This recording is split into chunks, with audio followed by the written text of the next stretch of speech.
इंतजार नहीं करना पड़ेगा। मैंने अब अपने आप को घसीटना शुरू किया है तो चलना भी शुरू कर दूंगा और शीघ्र आप सबके घरों में आकर के दर्शन दूंगा। आपकी तड़प, आपका प्यार निश्चित रूप से मुझे आपकी तरफ खींच रहा है। सब गोपियां मंगल गीत गाती हुई आनंद मग्न हो गईं कि अब शीघ्र ही लाला का गलियों में और हमारे घरों में हमको दर्शन मिलेगा। ब्रज गोपियां हो, ब्रजवासी ग्वाल हो, आज कुछ मनचले लोग प्रश्न करते हैं गोपियां और कृष्ण इनका क्या संबंध है। बुद्धिहीन लोग हैं, दिमाग के दिवालिया हैं ये सब लोग जो गोपी और कृष्ण के संबंध पर प्रश्न चिन्ह खड़े करते हैं। सबसे पहली बात, वृंदावन की लीला भगवान कृष्ण की केवल 11 वर्ष की आयु तक की लीला है। 11 साल 51 दिन भगवान वृंदावन में रहे, उसके बाद मथुरा और मथुरा से द्वारिका चले गए। तो 11 साल के बच्चे के संबंध को तुम पूछते हो, शर्म आनी चाहिए, डूब के मर जाना चाहिए ऐसे लोगों को। गोपियों ने, ग्वालों ने प्रथम दर्शन पर ही कृष्ण को अपना भगवान कहा, क्योंकि जन्म उत्सव पर जब गोपी ग्वाल दर्शन करने आए हैं तो सबने कृष्ण के चरणों को अपने माथे से लगाया। एक दिन के बच्चे के कोई प्रणाम करता है, दंडवत करता है? इन्होंने किया। क्यों किया? क्योंकि नंद के आनंद भयो, आनंद मैंने भगवान, आनंद मैंने भगवान। नंद बाबा तेरे घर में भगवान आए हैं, हमारा इष्ट देवता आया है तेरे घर में। तो गोपियों का और कृष्ण का ये संबंध था। ये वासना के कीड़े जो लोग हैं वो प्रश्न खड़े करते हैं, उनको ये विदेशी चंदा लेके प्रचार करने वाले बहकाते हैं, उनका दिमाग खराब करते हैं। और हमारा, मैं फिर कहूं, दोष उनका नहीं है, दोष हमारा है, क्योंकि हमारा कथाओं से संबंध नहीं है, हमारा शास्त्रों से संबंध कोई नहीं है। अखबार पहले अक्षर से लेकर के आखिरी अक्षर तक पढ़ेंगे, पर घर में रखी हुई गीता पुराण को हम कभी नहीं पढ़ते। वैसे तो है नहीं घरों में, और है भी तो केवल अलमारी की शोभा, दूसरों को दिखाने के लिए कि हमारे घर में ये भी है तो ये भी है, लेकिन कभी खोल के नहीं देखना उसको।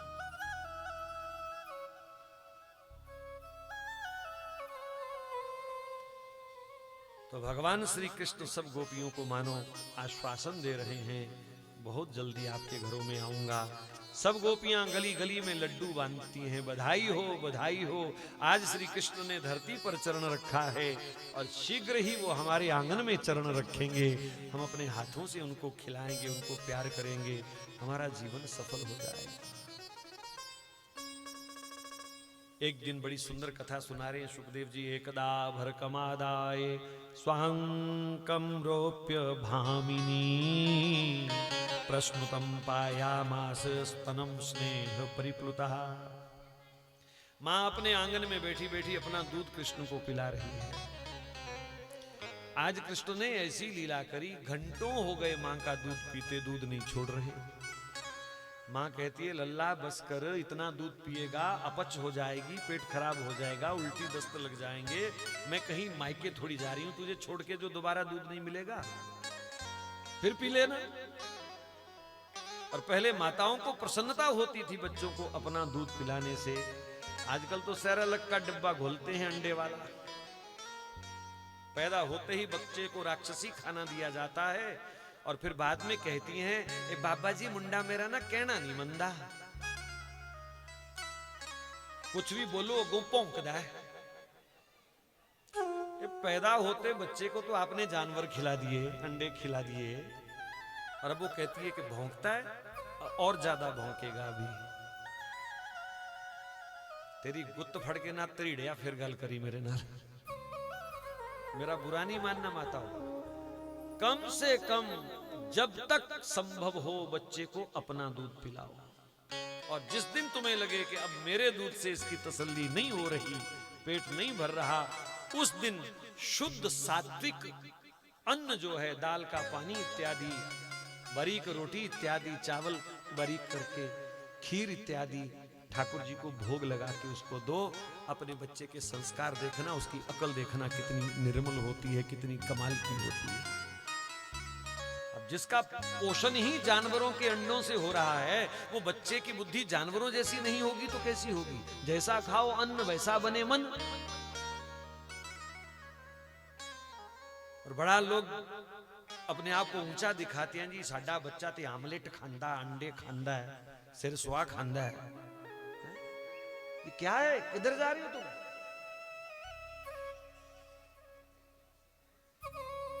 किसी भी प्रकार का नॉनवेज बच्चे के साथ स्पर्श नहीं होना चाहिए और तुम्हारे साथ भी नहीं होना चाहिए। ये सब राक्षसी भोजन है और हम इंसान हैं, मनुष्य हैं, हम राक्षस नहीं हैं। मांस खाने की परंपरा इस दुनिया में, शराब और मांस की परंपरा रावण ने प्रारंभ करी थी। रामायण पढ़ो ध्यान से। तो हमको विचार करना पड़ेगा कि हम राम के वंशज हैं कि रावण के वंशज हैं। और जिसके हम अपने आप को वंशज मानते हैं उसी की परंपरा का पालन करो।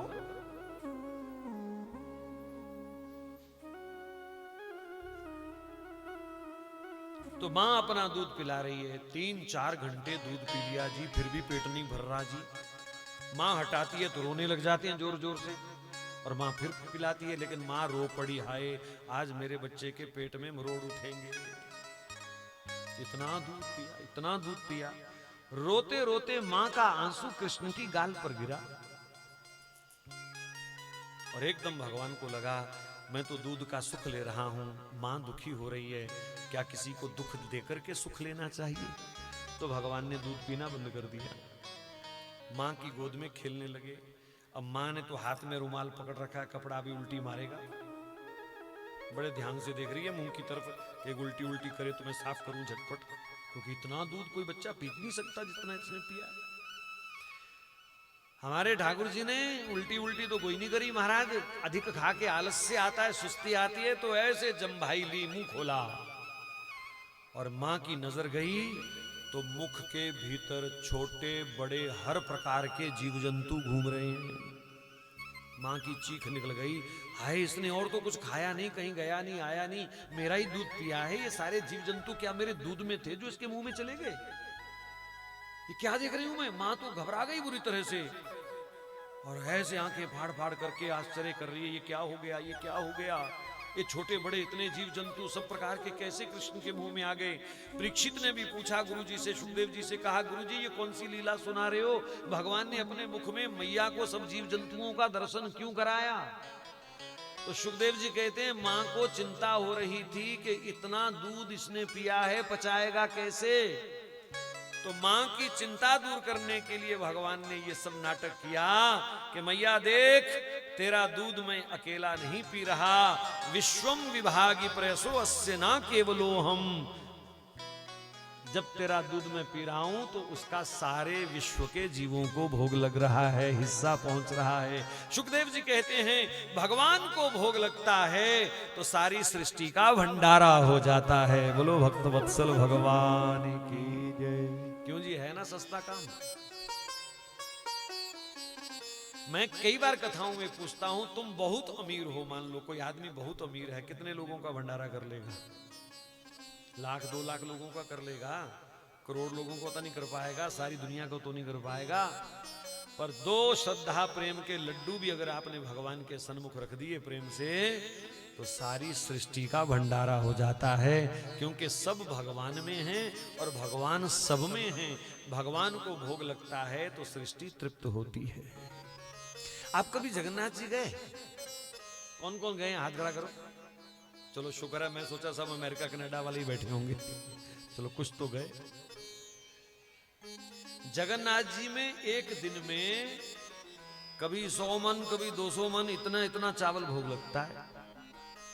14 गांव कुम्हारों के बर्तन बनाते हैं मिट्टी के, और एक बर्तन एक बार प्रयोग होता है उसे तोड़ दिया जाता है, दूसरी बार नया बर्तन आता है। महिमा उनकी। जगन्नाथ का भात जगत पसारे हाथ, ऐसा बोलते हैं। तो मैं एक बार वहां कथा कर रहा था, मैंने पंडित जी से पूछा कि बाकी सब मंदिरों में तो थाल में भोग लगता है और यहाँ हजारों हजारों मटके, इतना बड़ा आंगन है जितना हमारा ये पंडाल है, सारा दाल चावल सब्जी से भर दिया जाता है, तो जगन्नाथ जी इतना क्यों खाते हैं? तो पंडित जी ने बड़ा प्यारा जवाब दिया, बोले ये जगन्नाथ हैं, जगत के नाथ हैं, ये नहीं खाते, ये दुनिया में जितने इनके भूखे भक्त इनको मिलते हैं ये सबको खवाते हैं, इसलिए खुला रखते हैं अपने पास, सबको खिलाते हैं। भाव है और इस भाव में पूर्णता सच्चाई है। इसलिए मैं आपसे प्रार्थना करूं देवियों, ये आपका विषय है, घर में नियम से भगवान को भोग लगाओ। लड्डू गोपाल हैं तो, चित्रपट सेवा है तो, जैसे भी आपका स्थान है घर में भगवान को अर्पित करो। उसका एक बहुत बड़ा लाभ बताऊं आपको, आप ऐसे नहीं मानेंगे, इस लाभ से मान जाएंगे। मान लीजिए हमारे पंडित जी महाराज बैठे हैं एक कोने में, तो इनको रसोई में, अपनी रसोई में रोज भोजन करना है, तो इनको चिंता होगी कि नहीं कि दाल खत्म तो नहीं हो गई, आटा खत्म तो नहीं हो गया, चीनी खत्म तो नहीं हो गई, घी मिर्च मसाला हल्दी सब है कि नहीं है। तो जिस रसोई से आप खाओगे आपको चिंता होगी कि नहीं होगी। पत्नी से, बहन से, जिससे भी पूछोगे ना, कोई चीज तो नहीं लानी भाई, खत्म तो नहीं हो गया कुछ रसोई दा, पूछोगे कि नहीं पूछोगे। तो जो रसोई से खाता है वो रसोई की चिंता भी करता है। तो ठीक इसी प्रकार जिस रसोई से ठाकुर जी को भोग लगता है उस रसोई की चिंता फिर ठाकुर जी करते हैं, तुम्हें चिंता करने की जरूरत नहीं पड़ेगी, क्योंकि उनको भी पता है माल इधर से ही आना है, अंदर होगा तो आएगा। क्यों जी? तो घी खत्म तो नहीं हो गया, चीनी खत्म तो नहीं हो गई, ये चिंता आपको नहीं करनी पड़ेगी, ठाकुर जी इंतजाम करेंगे, चाहे लॉकडाउन क्यों ना लगा हो, वो इंतजाम करेंगे। और ये विश्वास की बात है, ये विश्वास की बात है। उस घर में कभी गरीबी नहीं आती जहां ठाकुर जी को, गौ माता को भोग लगता है। प्रसाद अनेक रोगों से हमको बचाता है, अनेक विषादों से हमको बचाता है। प्रसाद का अर्थ ही है जो विषाद से मुक्त करे, विषाद, दुख, क्लेश, रोग, शोक। तो ऐसी प्रसाद की महिमा है। नामकरण की कथा सुनाई। यदुवंश के कुल पुरोहित हैं गर्गाचार्य जी, गर्ग ऋषि। वसुदेव जी से, देवकी से मिलने आए तो इसलिए कि कंस ने बड़ा पाप किया इनके साथ। जैसे कहते हैं ना, कोई मर जाए तो अफसोस प्रकट करने जाते हैं, तो गर्ग ऋषि भी मानो अफसोस प्रकट करने गए, उनको सांत्वना देने गए अपने शिष्य परिवार को। लेकिन जब नंद बाबा ने कहा गुरुजी से कोई बात छुपाई नहीं जा सकती, और कृष्ण जन्म की बात कह दी। बोले वो लड़की, वो कन्या, बोले मैं गोकुल से लाया था गुरुजी। तो गर्ग ऋषि बड़े हैरान हुए, कहा वसुदेव जी आपके बच्चे की, 8वें बच्चे की कुंडली मैंने जन्म से पहले ही बना दी थी। गर्ग ऋषि ज्योतिष के मर्मज्ञ हैं, साक्षात भगवान शिव हैं धरती पर मानो। बोले कुंडली मैंने पहले ही बना दी थी, और कुंडली में बालक का ही योग था। कंसा पापमति सख्यम तव चाणक दुंदुभे देवक्यायस्तमो गर्भो ना स्त्री भवतु महृति। देवकी की 8वीं संतान कन्या हो ही नहीं सकती, मैंने कुंडली बना रखी थी। लेकिन जब कन्या का शोर सुना तो भैया मैंने भी कुंडली छुपा दी। हो सकता है मुझे कहीं जमा घटाओ में गलती लग गई हो, कुंडली गलत बन गई मेरे से। पर आज सत्य सामने आया तो गर्ग ऋषि बड़े प्रसन्न हुए। और वसुदेव जी ने कहा गुरुजी मथुरा आप आते जाते रहते हो, फिर कभी बैठेंगे, कृपा करके आप गोकुल पधारो और मेरे बच्चों को आशीर्वाद दे के आओ। क्योंकि गुरुजी ने बता दिया रोहिणी का भी है, तेरा 2 पुत्र हैं वहां पर, उनको दर्शन दे करके आओ गुरुदेव, उनको आशीर्वाद दे के आओ और उनका नामकरण करके आओ। तो वसुदेव प्रचोदिता, वसुदेव जी के भेजने पर गर्ग ऋषि नंद महल की ओर, नंद बाबा के यहाँ पधारे महलों में, और नंद बाबा ने नयन बिछा करके स्वागत किया। आज हम धन्य हैं सारे, मेरे गुरुदेव आए हैं। आज हम धन्य हैं सारे, मेरे गुरुदेव आए हैं। धार कर नर का ये चोला, स्वयं नारायण आए हैं। धार कर नर का ये चोला, स्वयं नारायण आए हैं। बोलो सद्गुरुदेव महाराज की जय। नंद बाबा ने खूब स्वागत किया, चरण धोए, आरती करी, चरणों का चरणामृत पिया, बचा हुआ जल घर में छिड़का। ये पद्धति है संतों के स्वागत की। ऊंचे सिंहासन पर उनको बिठाया, स्वयं चरणों में नीचे बैठे। गुरुदेव मेरे बच्चों का नामकरण कर दीजिए। लेकिन गुरुदेव ने कहा आपके पुरोहित तो शांडिल्य ऋषि हैं, उनसे करवाओ, तेरे से क्यों करवा रहे हो? एक दूसरे का मान तो रखना चाहिए ना संतों को।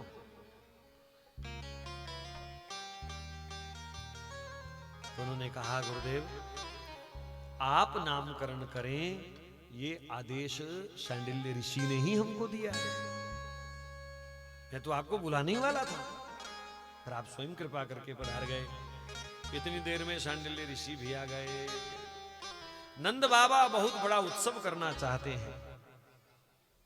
अमीर आदमी चाहता है मेरे घर में मुंडन हो, कोई उत्सव हो तो मैं खूब दावत करूं, बढ़िया पंडाल लगे, बढ़िया लाइटें लगे, दिल्ली से बैंड मंगवाऊं, डीजे बजवाऊं, नाना प्रकार की वैरायटी खाने में रखूं। प्रदर्शन करते हैं ना आजकल बहुत, और कुछ होना हो लेकिन प्रदर्शन जरूर होना चाहिए। तो नंद बाबा के भी मन में था कि बुढ़ापे में मेरे घर में किलकारी गूंजी है, तो एक बार लोगों को पता तो चले। लेकिन गर्ग ऋषि ने नंद बाबा को समझाया, मैं कहता हूं नंद बाबा को नहीं, हमें आपको समझाया है। कहा कोई प्रदर्शन नहीं होगा, कोई दिखावा नहीं होगा, जो असली काम है वो होगा। अब आपके घर में शादी है तो असली काम क्या है? दारू असली काम है, डीजे असली काम है, बैंड असली काम है, दहेज असली काम है, लेना देना असली काम है, सजना धजना असली काम है, 2-2 घंटे कैमरे के आगे खड़े होके मिलनियां करना असली काम है, नोट वारना असली काम है। बताओ, असली काम तो पूज्य पंडित जी करेंगे। और असली काम होते जब समय आता है तो आप समय गवा चुके होते हो। पंडित जी छेती करो, पंडित जी छेती करो, जाना है? पंडित जी भी कहते टठे खूच पवो जाओ स्वाहा। क्यों जी? जब आपके पास असली काम के लिए समय ही नहीं है तो पंडित जी को कौन सा कोई अलग मिलना है कुछ जागने का सारी रात? जो आपके लिए मंगल कामना करता है, जो आपकी खुशियों को दृढ़ करता है, जो आपकी खुशियों में देवताओं को साक्षी बनाता है, वो काम के लिए आपके पास समय नहीं है। और आपकी उन्नति को, सफलता को, दिखावे को देख देख के जो जल रहे हैं, ये भुखा मरदासी हूं देखो, यदि टौर देखो, वो खा पी करके यही तो बोलते हैं। उनके लिए आपके पास समय। तो थोड़ा हमारे हिंदू सनातन परिवारों को समझना चाहिए, दिखावे की रीतियों से बाहर आओ और खासकर जो अनुष्ठान है, जो संस्कार है असली, उसको पूरा समय दो। मेरा तो सुझाव है ब्याह शादी में नाचना कूदना या एक दिन पहले कर लो या एक दिन बाद में करो, विवाह वाला दिन जो है वो पूरा संस्कार के लिए, विधि विधान के लिए खाली रखो। माननी किसी ने नहीं है मेरी, ये भी मुझे पता है। क्या कारण है आज तलाक क्यों बढ़ गए इतने?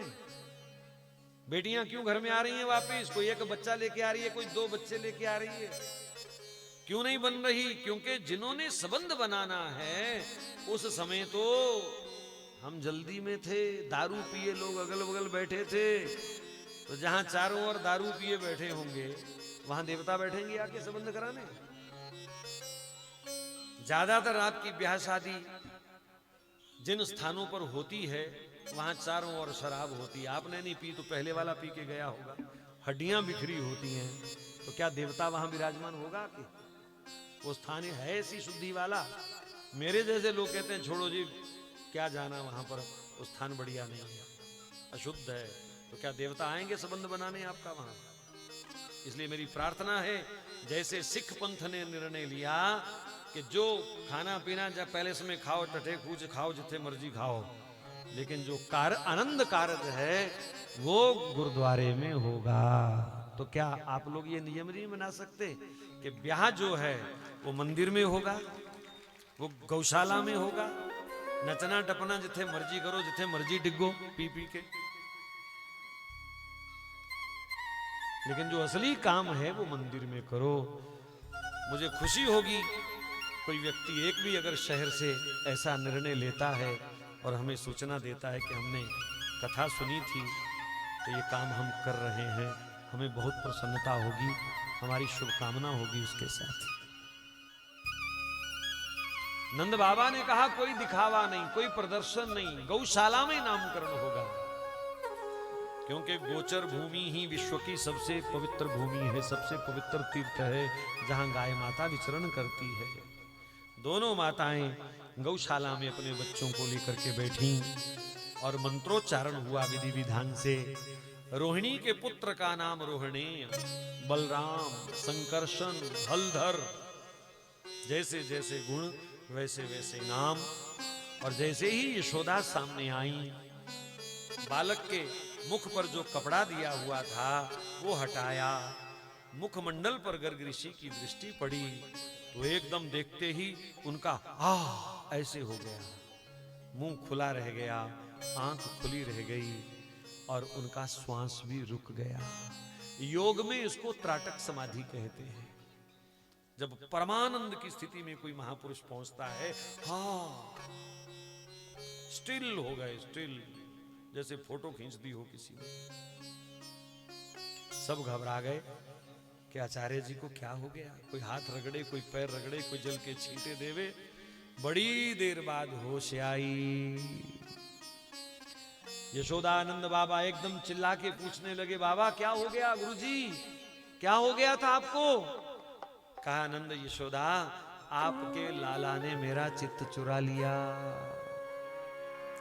मैं योगी वैरागी वृत्ति का आदमी, संसार का सौंदर्य मुझे मोहित नहीं कर सकता अपनी ओर, पर ये तेरा लाल धन्य है, छीन लिया मेरा भोला समन, राधा रमण प्यारो राधा रमण, छीन लिया मेरा भोला समन, राधा रमण प्यारो राधा रमण।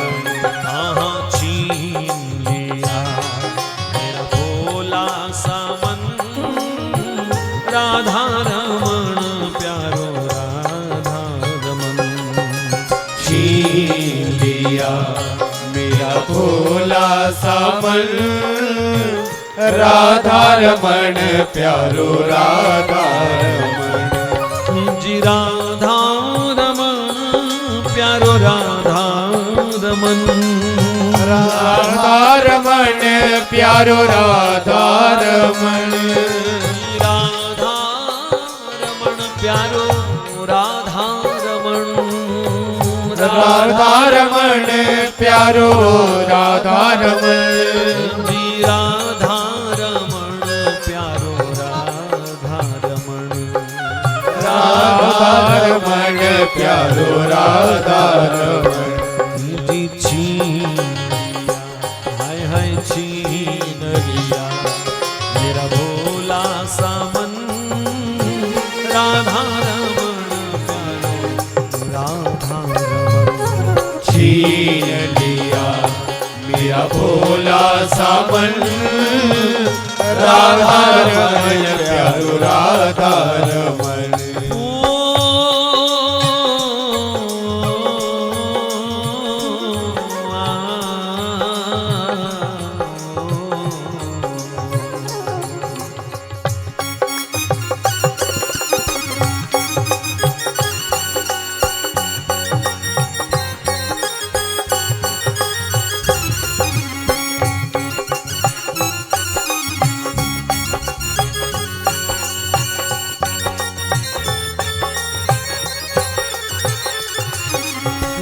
मोमन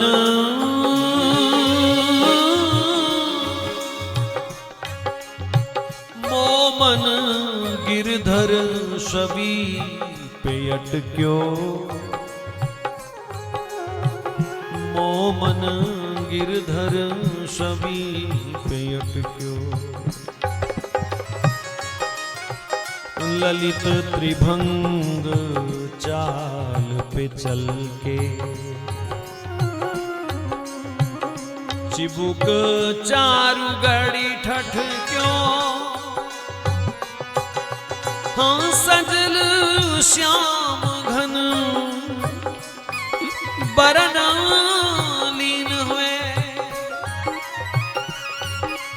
सजल श्याम घन वरण लीन है, फिर चित अनंत न भटक्यो। फिर चित अनंत न भटक्यो। कृष्ण दास प्राण किए न्योछावर, कृष्ण दास किए प्राण न्योछावर। यातन जग सर पटक्यो, मोमन गिरधर छवि पे अटक्यो। गिरधर छवि पे अटक्यो। सखी मीरा, सखी मारो कानुड़ो, सखी री मारो कानुड़ो, कानुड़ो कलेजे की को। मीरा जी कह रही है सखी क्या बताऊं कन्हैया, तुम कहती हो छोड़ इसको, कष्ट मिल रहे हैं, मेरे कलेजे का टुकड़ा है, मेरे कलेजे का टुकड़ा, कैसे छोड़ दूं, कैसे जीऊं अपने कलेजे के बिना। सखी मारो कानुड़ो कलेजे की को, मोर मुकुट पीतांबर सोहे, कुंडल की हाय कुंडल की झकझो, बिंद्रावन की कुंज गलिन में नाचत नंद किशोर। मीरा के प्रभु गिरधर नागर, चरण कमल चित चोर। सखीरी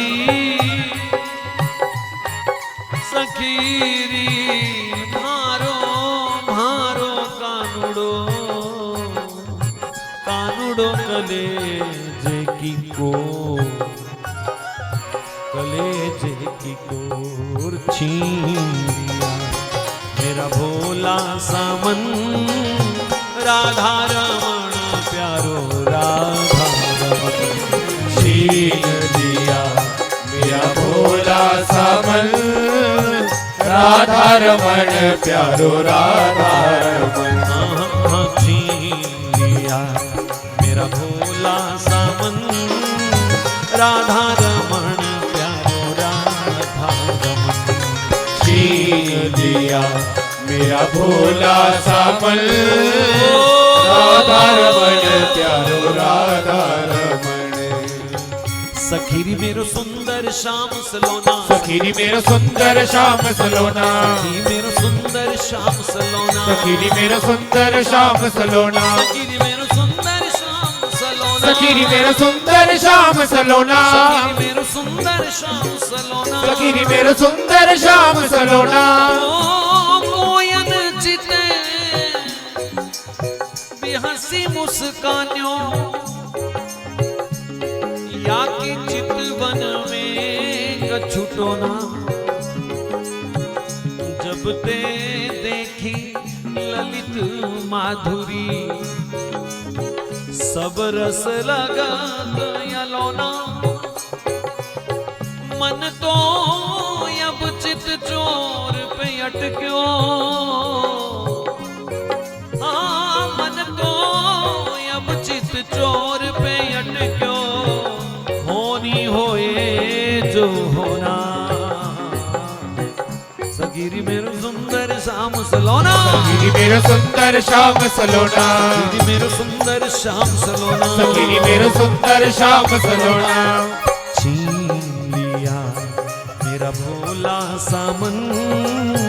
राधा रमण प्यारो राधा रमण छीन लिया मेरा भोला सामन। राधा रमण प्यारो राधा रमण छीन लिया मेरा भोला सामन।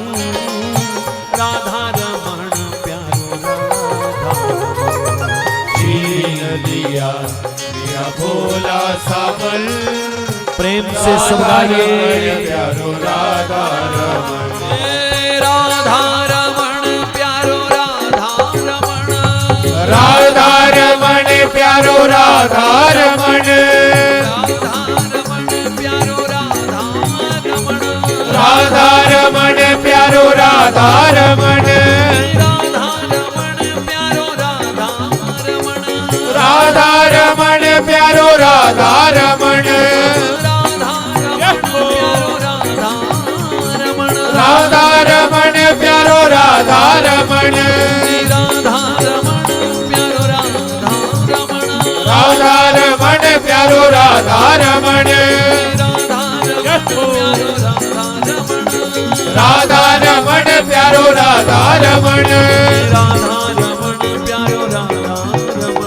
राधा रमण प्यारो राधा रमण, राधा रमण प्यारो राधा रमण। लिया मेरा भोला समन राधा रमण प्यारो राधा। तो गर्ग ऋषि कहते हैं नंद बाबा यशोदा तेरे लाला ने मेरा चित्त आकर्षित कर लिया। तेरे बालक में तो आकर्षण की विशेष कला है। स्वभक्तानां चित्तम आकर्षयति इति कृष्ण। जो अपने भक्तों का चित्त अपनी ओर आकृष्ट करे, इस कला वाले बालक का नाम कृष्ण। आकर्षयति इति कृष्ण। जो सबके मन को अपनी ओर आकृष्ट करे। और ये बात गर्ग ऋषि की परम सत्य है। दुनिया को जितना श्री कृष्ण ने आकृष्ट किया है, अन्य किसी अवतार ने नहीं किया। कोई तुलना नहीं है, सब बराबर है। और मैं तो एक पंक्ति कभी कभी बोलता हूं, ऐसा ये चित्त चोर हमारा, ऐसा ये चित्त चोर हमारा, जा पहुंचा अमेरिका। गोरे गोरे अंग्रेजों के माथे पे हरे कृष्ण का टीका। लाओ देखो अमेरिका जैसे देशों में सैकड़ों सैकड़ों के टोले गोरे, तिलक लगाए, कंठी तुलसी पहने, साड़ी पहने, धोती पहने, हरे कृष्ण कृष्ण कृष्ण हरे हरे। और आपको शर्म आती है धोती पहनने में, तिलक लगाने में, कंठी पहनने में। कोई कह रहा था लगभग 13 से 15% अमेरिकन लोग जो हैं गोरे, वो सनातनी हो चुके हैं, सनातन पद्धति से ब्याह कर रहे हैं। फेरे, वेद मंत्र, धोती, तुलसी, तिलक। कार्तिक में कभी वृंदावन आओ, बहुत अंग्रेज लोग आते हैं। लगभग सारी दुनिया होती है वहां। क्या रसिया, क्या क्यूबा, क्या कनाडा, क्या मनीला, सब आते हैं। और सब भारतीय वेशभूषा में, सनातन वेशभूषा में। भाई लोग धोती धारण करेंगे, महिलाएं साड़ी धारण करेंगी। और उनके साथ ही हमारी भारत की देवियां भी वहां पहुंची होती हैं, टाइट फटी हुई 4-5 टाकियां लगी हुई पेंट पहने हुए, बिना चुन्नी के टॉप लिए हुए। उन अंग्रेजों के हाथ में माला होती है, वो हर समय माला जपते हैं। और हमारे बच्चे वट स्यापा करते हैं, चलते चलते टिक स्यापा स्यापा, वट स्यापा, वट स्यापा। कहां चले गए? हमारी चीज वो लोग सुख ले रहे हैं, और हमारे हाथ में होते हुए भी हम उसका सुख नहीं ले पा रहे, आनंद नहीं ले पा रहे। अब क्या मुझे ये कहना पड़ेगा कि उनसे सीखो? ये बोलूं? इसी दिन को देखना था हमें। विदेशी लोग हमारे धर्म को, हमारी संस्कृति को स्वीकार कर रहे हैं, अपना रहे हैं। केवल स्वीकार नहीं कर रहे, अपना रहे हैं प्रैक्टिकली। और तुम लोग दिन प्रतिदिन भागते जा रहे हो। धोती पहनने में तुम्हें शर्म आती है, फटी हुई 4-6 टाकियों वाली पेंट है। महाराज किसी फटी हुई पेंट वाले को मैं देखता हूं ना, तो मुझे डर लगता है कहीं ब्लास्ट तो नहीं हो गया, ये चीथड़े कैसे उड़ गए सारे। कहीं बम फटा है क्या? धागे लटक रहे हैं और बूट भी ऐसे ही हैं जैसे बम ने ऐसे पटक के मारा हो परे हैं। बूट भी फटे हुए हैं बीच में से और लोग इसको फैशन मानते हैं। देखो कैसी दरिद्रता की निशानी है, लोग इसको फैशन मानते हैं।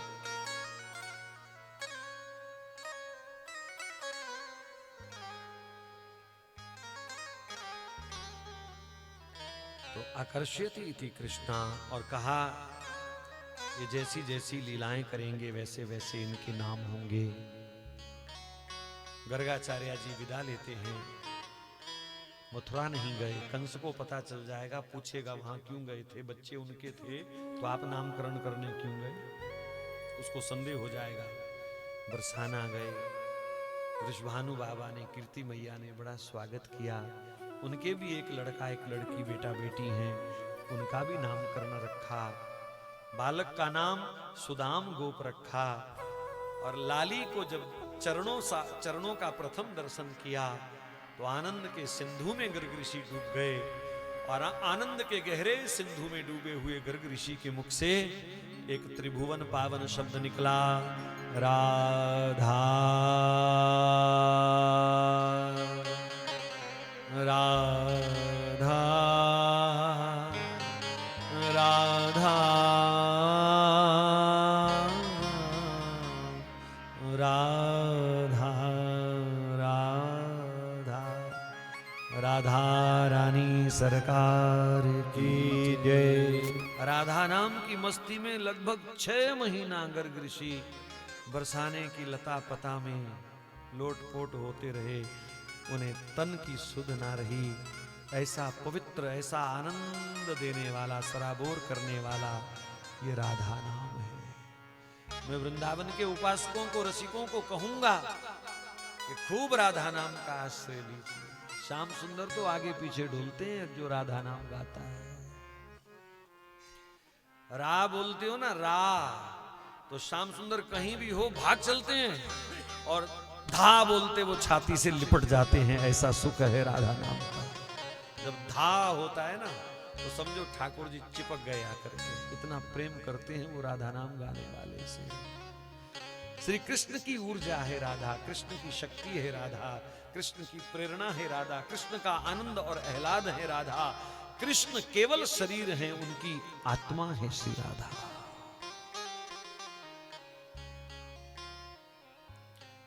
श्री सुखदेव जी ने आगे चल करके भगवान की बाल लीलाओं का दर्शन कराया। समय बड़ी तेज गति से आगे बढ़ रहा है।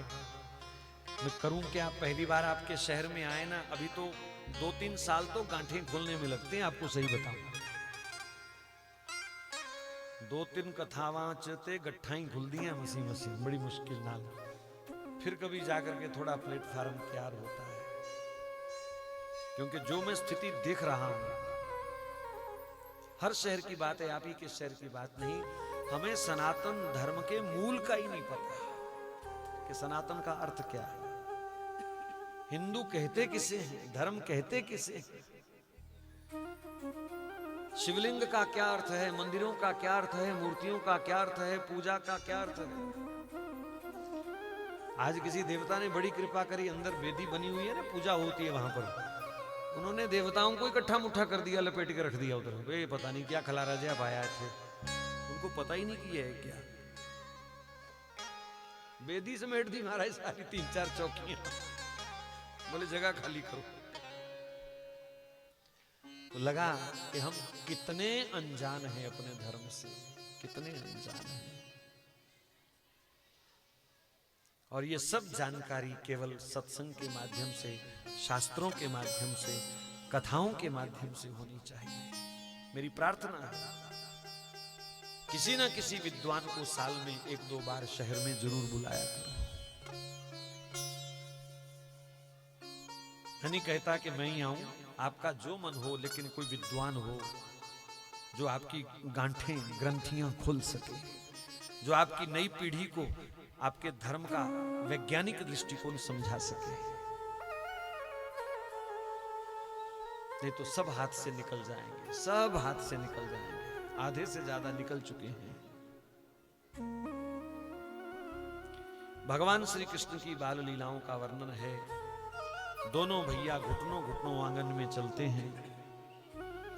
आंगन में आते हैं तो वृंदावन के अनेक पक्षी, कबूतर, तोता, मैना, गिलहरी, यहां तक लिखा है कि हंस भी वहां पर आते हैं। बंदर, बछड़े, कौवे, कबूतर सब, और ठाकुर जी का दर्शन करते हैं, ठाकुर जी के साथ साथ चलते हैं। त्रिभुवन मोहन है भगवान। अरे इंसान की क्या गति, इनको देख करके तो जानवर भी पिघल जाते हैं, मोहित हो जाते हैं। बंदर अपनी चंचलता भूल करके टकटकी लगा करके श्याम सुंदर को निहारता है। बछड़ा चरना भूल जाता है जब श्याम सुंदर का वो दर्शन करता है, मंत्र मुग्ध होकर निहारता है। घर में आए हुए पक्षियों को देख करके मां सोचती है चलो पक्षी आए हैं, इनको दाना डाल। थाल भर करके वो दाना बिखेरती है, पर कोई भी पक्षी दाना खाने नहीं जाता कृष्ण को छोड़ करके। मां जोर जोर से आवाजें लगाती हैं, आओ आओ आओ, दाना बिखेरती है, पक्षी नहीं जाते। जब मां ने और जोर जोर से पुकारा तो कुछ पक्षी मां की ओर मुंह करके कुहू कुहू कुहू कुहू बोलते हैं।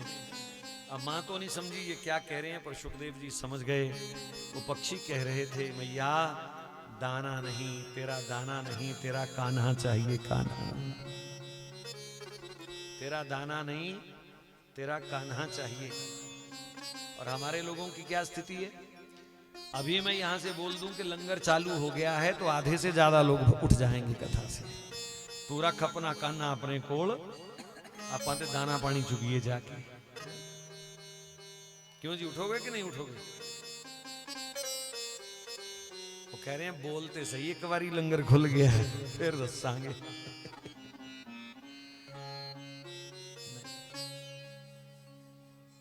जीवन का मकसद केवल दाना नहीं है, जीवन का उद्देश्य कान्हा है, और इसी जन्म में मिल सकता है। कोई कबूतर बन करके, कुत्ते बिल्ले बन करके थोड़ी मिलेगा वो। केवल मनुष्य ही है जो भगवान तक जा सकता है, और किसी योनि में ये सुविधा नहीं है, कहीं नहीं जाएगा। आपके मुकद्दर का दाना कोई नहीं छीन सकता, मिलेगा आपको। तोतली तोतली बोली में अब थोड़ा थोड़ा कन्हैया बोलना सीख गए। सूरदास जी के अनुसार सबसे पहला शब्द जो कन्हैया के मुंह से निकला, यशोदा सामने से निकली तो कन्हैया ने मैया मैया मैया ऐसे बोला। और मानो उस मां को तो त्रिभुवन की संपत्ति मिल गई, क्योंकि 3 लोक के तरण तारण तरण ने आज उसको मैया कह करके बुलाया। उसका जो बुढ़ापे में उसको जो पुत्र मिला, आज उसका स्त्री जीवन सफल हो गया, क्योंकि कोई भी स्त्री का जीवन तभी सफल है जब कोई उसे मां कहे। वो पुत्री बनती है, वो पत्नी बनती है, लेकिन आखिर में जब उसको कोई मां कहता है तो उसको लगता है कि हाँ मैं भी संसार में आई हूं। यशोदा को तो 85 वर्ष की आयु में पुत्र हुआ था, वो तो धन्य हो गई जब मैया सुना तो। मिठाइयां बांटी उसने। अरे यशोदा क्या हुआ? बोले मेरे लल्ला ने मुझे मैया कहा, मैया कहा, मां कहा।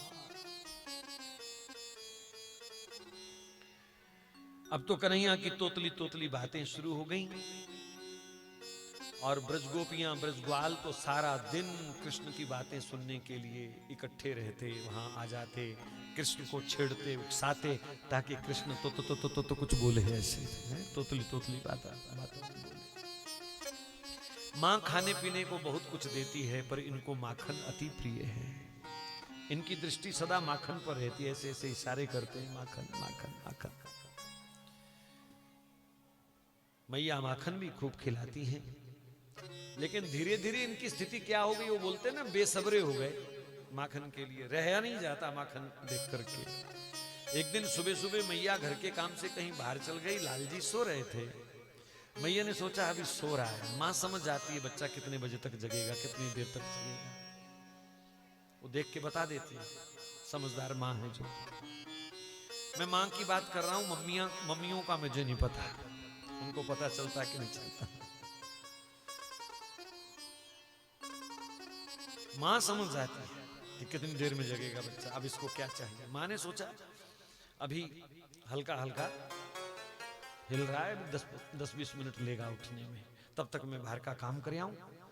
जैसे मैया बाहर से कुंडी लगा करके बाहर चली गई, लाल जी उठ गए पीछे से। अब इनकी आदत थी उठते ही माखन खाने की।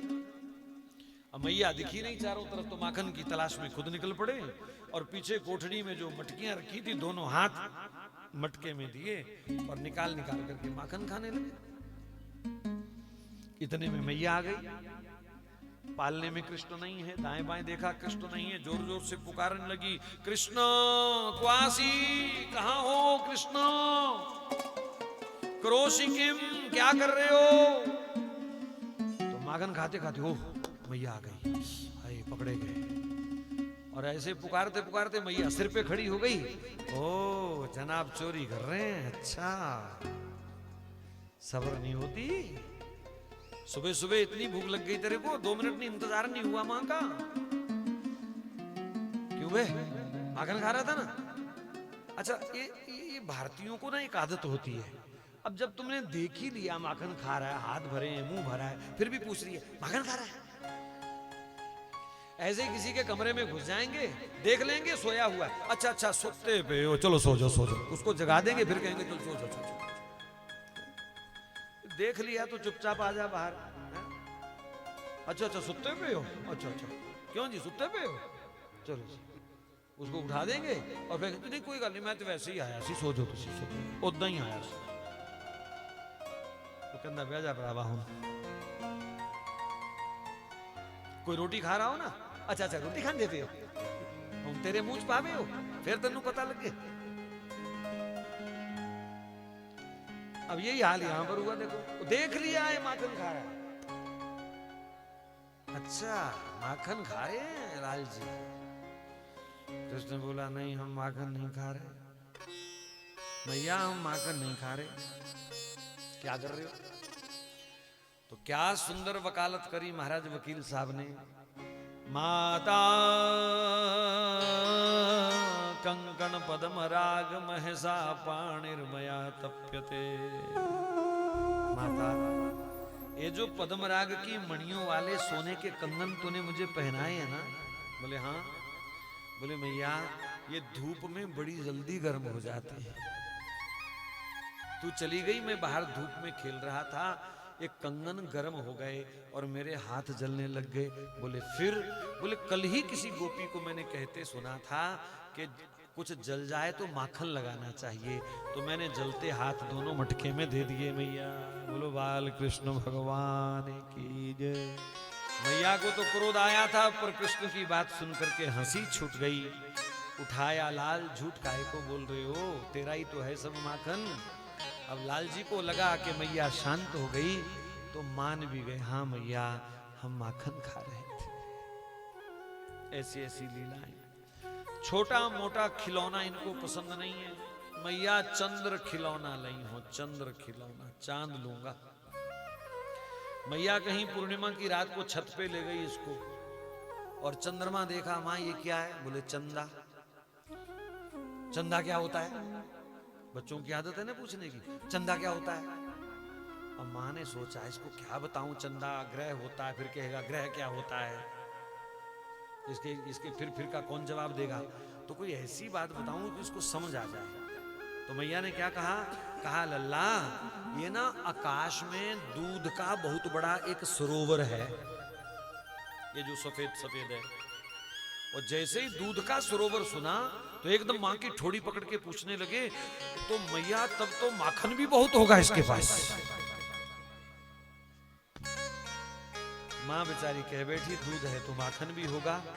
तो बस मैया छोड़ रोज का झगड़ा, कौन तेरी मटकी को हाथ लगाए, बस तू मेरे को चंदा दे दे, अपना हिसाब किताब मैं अपने आप कर लूंगा। चंद्र खिलौना नहीं हो। और मां ने कहा कहां पंगा ले लिया मैं, किथे पंगा ले लिया मैं, अब कैसे लाऊं चंदा, कहां से लाऊं। लेकिन लाल जी तो बस आ गए मस्ती में। वो जो मुकुट वुकुट लगाया था उतार के फेंक दिए, जो कंगन वंगन थे उतार के फेंक दिए, जो कपड़े पहने थे खोल दिए, मिट्टी में लोटपोट होने लगे। चंद्र खिलौना नहीं हो, चंद्र खिलौना नहीं हो। नंद बाबा ने सुना, अरे यशोदा लल्ला क्यों रो है। बोले आप ही संभाल लो इसको, चंदा मांग रो है। तो नंद बाबा थोड़ी युक्ति से काम लेते हैं, पास गए। लल्ला चंदा अच्छा नहीं है। अच्छा है जी, दूध है। अरे लल्ला चंदा अच्छा नहीं है, देख ना रो कारो कारो दाग लग रो है वहां पे, ये कारो कारो दाग, ये अच्छा नहीं है और है भी बड़ी दूर। तो बोले मुझे नहीं पता, मुझे चाहिए। तो नंद बाबा ने कहा लल्ला छोड़, आज तो तेरे लिए चंद्रमा से भी सुंदर बहू देख के आया हूं। चंदा तो कुछ भी नहीं उसके सामने, तो उसको देखेगा ना तो माखन को भूल जाएगा। तो महाराज झटपट जो कपड़े फेंके थे ना वो झटपट पहनने लग गए, मुकुट उठा के सिर पे रख लिया और अपना मुंह में पहुंच करके अबों ब्याहन जई हो, अबों ब्याहन जई हो, बाबा अभी ब्याहने चलो। मां की हंसी ना काबू में आए, कपड़ा रखा मुंह पे, बड़ी मुश्किल से संभाला। तो फिर माँ ने सोचा कि थोड़ा इसका ध्यान अब इधर आ गया। मैया कहती है सुन सुन लल्ला, इतनी जल्दी काहे को, अभी तो तेरे दाऊ भैया नहीं आए। बोले भैया इस मामले दाऊ का नाम नहीं लेना। अरे एक भाई है तेरा, तो तेरे ब्याह में दाऊ का नाम ना लूं क्या? कहा ना भैया, दाऊ को तो बताना भी नहीं। कहा क्यों, तेरी शादी में तो दाऊ भी जाएगा ना? कहा बिल्कुल नहीं, दाऊ नहीं जाएगा। अरे नाक कटवाएगा मेरी, लोग क्या कहेंगे, बड़े भाई को छोड़ गया। कहा देख मैया, बहू लेके आऊंगा ना तो सबसे पहला प्रणाम दाऊ को करेंगे हम दोनों, पहली दंडवत दाऊ को करेंगे, पर साथ नहीं लेके जाएंगे। कहा क्यों, ऐसा क्यों करता है तू? तो कृष्ण कहते मैया आपको तो पता ही है हमारा रंग थोड़ा काला है, दाऊ का रंग गोरा है। दाऊ जी अगर संग गए तो ऐसा ना हो कि हमको छोड़कर बहू उनको पसंद कर लेवे और हम रह जाएं ठंडा। दाऊ संग न जई हो, दाऊ संग नहीं जाएगा। तो ऐसी ऐसी मनोहर भाल लीलाएं भगवान कर रहे हैं और नंद बाबा को, यशोदा को, ब्रजवासियों को सुख दे रहे हैं। भगवान की हर लीला का एक ही उद्देश्य है कि मेरे प्रेमियों को सुख मिले और कुछ नहीं। अपने प्रियजनों को सुख देने के ही लिए तो ये कृष्ण अवतार है। अपने प्रेमी जनों के लिए तो वृंदावन को धरा पर उतारा है उन्होंने। अपने प्रेमियों को प्रेम देने के लिए तो यमुना की धारा बहाई है इस धरती पर। एकमात्र यही उद्देश्य है। माखन खाने वाले ने एक दिन मिट्टी खाई। आज भी यमुना जी में ब्राह्मण घाट है, दर्शन कर लेना, आज भी वहां मिट्टी का प्रसाद मिलता है। लाला ने ब्रज रज खाई, सुनरी यशोदा माई, लाला ने ब्रज रज खाई। गोपी ग्वाले दौड़े आए, मैया मैया अनर्थ हो गया, तेरे लाला ने मिट्टी खाई है। मैया दौड़ करके आई, कान पकड़ा, हो सकता है एक आध लगा दी भी हो। मिट्टी खा रहा है, मिट्टी खा रहा है। मैया ने मुंह में उंगली डाल करके ढेला निकाल भी लिया और फिर पूछ रही है मिट्टी खा रहा है, मिट्टी खा रहा है। वही पहली वाली बात आ रही है ना फिर दोबारा। तो भगवान ने झूठ बोल दिया। हालांकि मां ने मिट्टी निकाली है मुंह से, भगवान ने झूठ बोल दिया। ना हम भक्षितवानम्ब सर्वे मिथ्या विशंसिना, ना हम भक्षितवानम्ब, मैंने नहीं खाई, सब झूठ बोलती हैं। और महाराज दूसरी पंक्ति में तो हद कर दी, यदि सत्यग्रस्तर ही समक्षम पश्य में मुखम, तुम्हें विश्वास नहीं होता तो मेरा मुख देख लो। अरे मुख क्या देखना, तेरे मुंह में ते अंगुली से मिट्टी निकाली है और कितना दावा कर रहे हैं कि मेरा मुख देख लो, हमने मिट्टी नहीं खाई। लेकिन ये श्लोक बड़ा गजब का है। अब हमको संस्कृत आती नहीं महाराज, क्या करें, कैसे पता चले इन सब श्लोकों का अर्थ क्या है। तो थोड़ा सा संधि विच्छेद का चक्कर अगर सीधा करें तो इस श्लोक का अर्थ बदल जाता है। ना हम, पहला शब्द है ना हम, इसका एक अर्थ है मैंने नहीं, लेकिन नाह मैंने ब्रह्मांड, नाहम का मतलब ब्रह्मांड को। दूसरी विभक्ति एक वचन में नाहम होता है, तो ब्रह्मांड को, नाह मैंने ब्रह्मांड और नाहम को मतलब ब्रह्मांड को भक्षितवान खाया है। यानी भगवान कह रहे मैया तू कह रही है मिट्टी खाई, मैंने तो ब्रह्मांड खाया है। ये तो झूठ बोल रही है कि मिट्टी खाई है, मैंने तो पूरा ब्रह्मांड खा रखा है, और यदि सत्यग्रस्त ही समक्षम पश्य में मुखम, मेरी बात पर विश्वास नहीं होता तो तुम मेरा मुख देख लो। मां ने कहा छुटकू राम तूने ब्रह्मांड खा रखा है, तो कहा दिखाऊं, कहा दिखा, तो आहा ऐसे मुंह खोला और सातों समंदर, सातों द्वीप, Himalaya, Ganga, Yamuna, America, Canada, Australia, पूरा ज्योग्राफी चैनल भगवान ने दिखा दिया। मैया तो देखते देखते, और मैया के तो होश उड़ गए, मुंह खोले हुए कन्हैया भी कृष्ण के मुंह में, और आंखें फाड़ फाड़ देख रही यशोदा भी कृष्ण के मुंह में। पूरा गोकुल वृंदावन यमुना कृष्ण के मुंह में बह रही है। आजकल के पढ़े लिखे बच्चे हमसे प्रश्न करते हैं, हाउ इट इज पॉसिबल, ये मुख के अंदर छोटा सा बच्चा है, इतना सब कैसे हो गया? तो मेरे पास बड़ा सुंदर छोटा सा जवाब है। अब तो थोड़े मोबाइल चौड़े चौड़े आ गए आपके पास, पहले तो 1.5 इंच स्क्रीन वाला होता था छोटा मोबाइल। तो क्या उस छोटी सी स्क्रीन में आप पूरा ब्रह्मांड देख सकते हैं कि नहीं देख सकते? बताओ। कोई ऐप ऐसी हो या कोई सिस्टम ऐसा हो या कोई उसमें फोटो ऐसी डाल दी जाए जिसमें पूरे समुद्र दिखाए हों, सब कुछ दिखाए हों, तो आपके इतने से मोबाइल में अगर पूरा ब्रह्मांड देखा जा सकता है, तो क्या नारायण के मुख में ब्रह्मांड नहीं देखा जा सकता? भगवान ने भी कोई चिप डाल दी होगी, कोई ऐसा ऐप डाल दिया होगा, वो सब कुछ कर सकते हैं, भगवान है भैया। लेकिन इसका वास्तविक अर्थ ये है कि भगवान मां के माध्यम से हम सबको समझा रहे हैं, ब्रह्मांड निकाया निर्मित माया, रोम रोम प्रतिवेद कहे। ये तो शुक्र है मुंह में दिखाया, भगवान चाहते तो एक रोया उखाड़ करके और सारा ब्रह्मांड उसमें दिखा देते, क्योंकि सब कुछ भगवान के भीतर है, बाहर कुछ नहीं। बाबा नानक की एक पंक्ति मुझे याद आ गई, कुंभे बद्दा जल रहे, जल बिन कुंभ न हो। अब इसका क्या अर्थ जानकार लोग करते मुझे नहीं पता, लेकिन मुझे ये अर्थ समझा रहा है कि जैसे घट के भीतर, घड़े के भीतर जल होता है, घड़ा ना हो तो जल उसमें स्थिर नहीं रह सकता। क्या रह सकता है? घड़े के भीतर ही तो जल रह सकता है ना। ऐसे ही ये जो ब्रह्मांड है ये भगवान के भीतर ही स्थिर रह सकता है, बाहर नहीं रह सकता। चलो ऐसे नहीं समझाता तो ऐसे आओ, क्योंकि यथा ब्रह्मंडे तथा पिंडे, हमारे शरीर की रचना और ब्रह्मांड की रचना एक जैसी है। अगर पेट फाड़ दिया जाए, ये चमड़ी हटा दी जाए, तो कोई नाड़ी, कोई हड्डी अंदर सुरक्षित रह सकती है? बोलो नहीं ना। तो जैसे चमड़ी के अंदर पूरा शरीर है, ऐसे भगवान के ही भीतर सारा ब्रह्मांड है, ये इसका अर्थ है। मैया बेहोश हो गई, भगवान ने चतुर्भुज नारायण रूप में दर्शन दिया, और फिर मैया को कहा वरदान मांगो, तो कहा ऐसी लीलाएं मुझे मत दिखाया करो, मुझे तो अपनी सेवा का ही अवसर दिया करो प्रभु।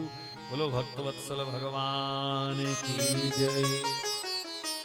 माखन चोरी केवल घर तक सीमित नहीं रही, घर से बाहर भी निकली। अब लोग सब कहते हैं भगवान ने माखन चोरी करी, आपके भगवान चोर हैं, आपके भगवान चोर हैं। अब यहां मैं कथा में आपको डट के बोल रहा हूं कि हमारे श्याम सुंदर ने कभी एक बार भी चोरी नहीं करी।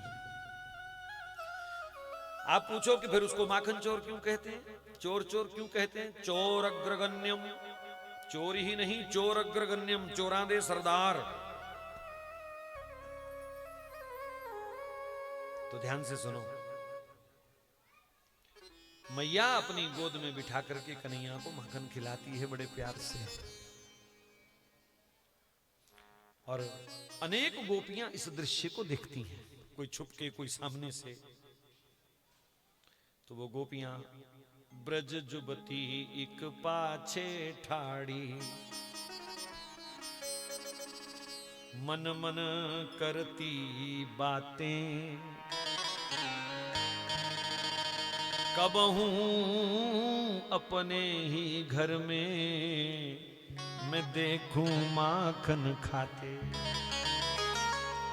ये यशोदा की गोद में बैठ करके यशोदा का माखन पा रहे हैं। हे प्रभु, मेरे जीवन में ऐसा दिन कब आवेगा कि कन्हैया मेरे घर में बैठ के माखन खाएगा।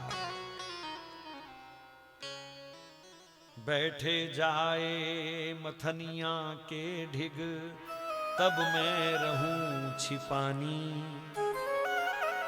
हम तो गरीब लोग हैं ना, ये राजा का बेटा है। मेरे घर में माखन खाते हुए इसको शर्म आ सकती है, लज्जा आ सकती है, तो कोई बात नहीं, तब मैं रहूं छिपानी। मैं आंगन में माखन रख करके छिप जाऊंगी, मैं इसके सामने नहीं आऊंगी, ताकि इसको मुझ गरीबनी के घर में माखन खाने में लाज ना आवे, मैं छुप जाऊंगी। तो बैठे जाए मथनिया के ढिग, तब मैं रहूं छिपानी। सूरदास प्रभु अंतर्यामी, गोपी के मन की सब जानी। और भगवान उस गोपी का भाव समझ लेते हैं और अगले दिन उसी के घर चले जाते हैं। चोरी इसलिए कह दिया गया क्योंकि गोपी सामने नहीं है, वो तो छुपी हुई है। तो देखने वाले को लगता है कि घर में कोई नहीं है और कृष्ण माखन चोरी करके खा रहा है। जबकि गोपी स्वयं बुला के आई, तो बुला के किसी के घर में जाके खाया जाए तो उसको तो चोरी नहीं कहते, इसलिए कृष्ण चोर नहीं है, माखन चोर नहीं है। फिर चोर अग्रगण्यम क्यों कहा गया?